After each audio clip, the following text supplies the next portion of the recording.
Aujourd'hui, nous sommes le 21 décembre 2025. Regardons les chiffres, sans filtre. La diaspora congolaise est une puissance. Chaque année, elle envoie plus de 2 milliards de dollars au pays, selon la Banque mondiale. C'est plus que l'aide internationale que reçoit la République démocratique du Congo. Affichons 3 barres, 2 milliards de dollars, 40% de sous-emploi qualifié, 5% d'accès au crédit. Pourtant, un paradoxe nous frappe. Malgré cette force financière immense, notre prospérité collective reste un horizon lointain. Cet argent, si vital pour la survie quotidienne de nos familles, peine à se transformer en un moteur de développement durable, en richesse, qui construit l'avenir. Un autre chiffre nous interpelle. Près de 40% travaillant en dessous de leur qualification, et moins de 5% accèdent au crédit. Ce n'est pas un constat de faillite, mais un appel à la lucidité. La première cause de notre stagnation est structurelle et historique. L'héritage de la colonisation, des décennies de mauvaise gouvernance. Cela a créé une méfiance profonde envers les institutions, congolaises comme étrangères. Nous avons appris à ne compter que sur nous-mêmes, notre cercle familial très restreint.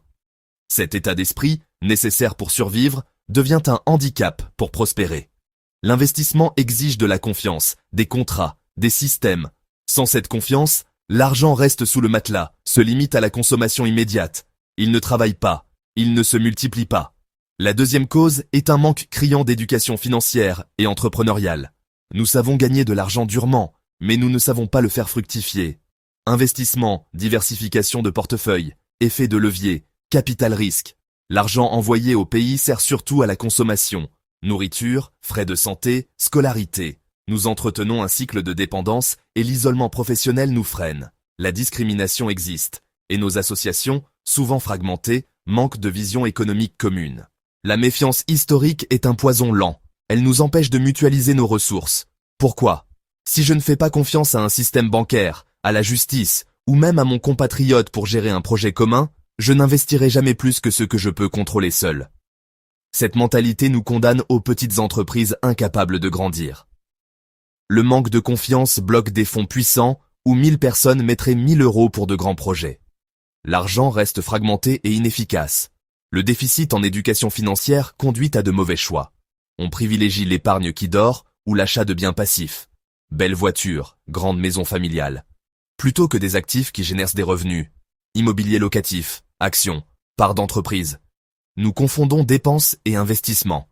Notre argent disparaît et nous devons peiner à nouveau. Les opportunités circulent dans les réseaux. Un contrat, un appel d'offres, une recommandation, un contact financier.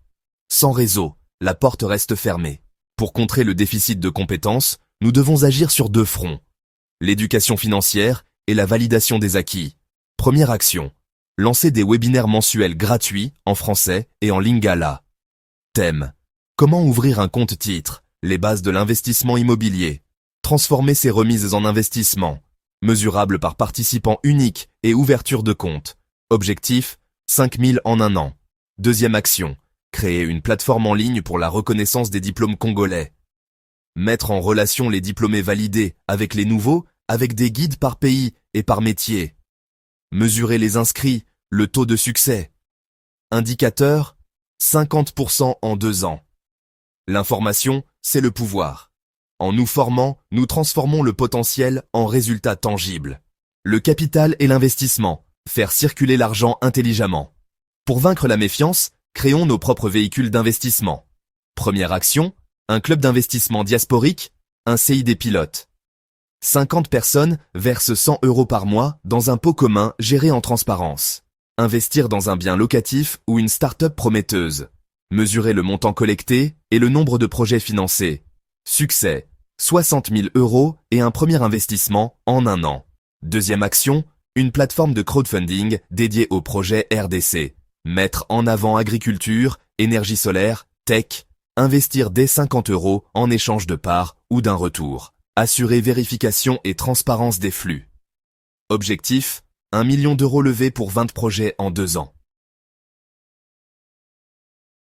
Le réseau et le mentorat. Lancer un programme. 1 an. Un mentor.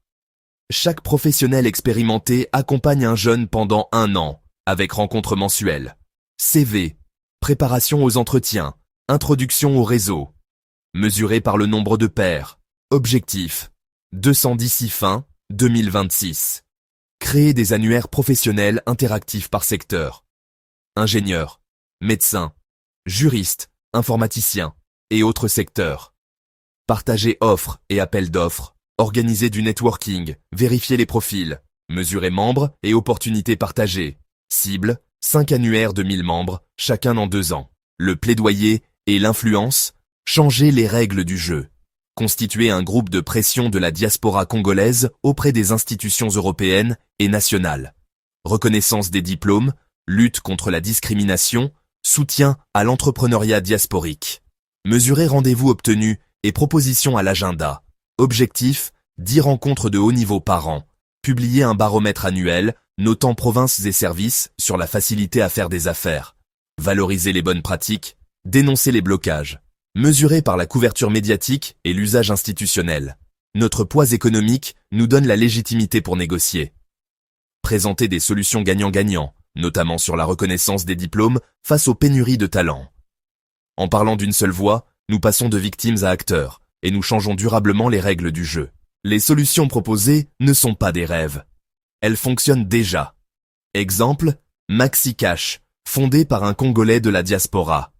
Payer directement factures et achats plutôt que transférer du cash.